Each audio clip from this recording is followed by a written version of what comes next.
কাজী কাবিল নামায় যখন টাকার পরিমাপ লিখছিল, হঠাৎ মেয়েটি কাজীর কাছ থেকে কাগজ কলম নিয়ে বলে উঠল, আমার কাবিল নামায় টাকার পরিমাপ আমিই লিখব।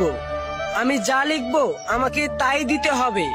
গরিব ছেলেটা মেয়েটিকে প্রচুর ভালোবাসতো, তাই মেয়েটি যেটা বলল সেটাই মেনে নিল।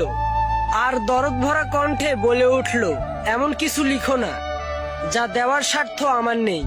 আমি গরিব হতে পারি, কিন্তু তোমাকে কখনোই ছেড়ে যাব না। মেয়েটা ছেলেটিকে চোখ রাঙিয়ে টাকার জায়গায় টুকটুক করে লিখে দিল ছেলেটির নাম, আর সবার সামনে চিৎকার করে বলতে লাগলো, যদি আমায় কোনোদিন ছেড়ে যায় তাহলে দেনমোহর হিসেবে আমি ওকে নিয়ে যাব। আজ কান খুলে শুনে রাখুন সবাই, প্রতিটি স্বামী স্ত্রীর সম্পর্ক বেঁচে থাকে বিশ্বাস আর ভালোবাসায়। আর আজকের সমাজে তো দেনমোহরকেই বেশি প্রাধান্য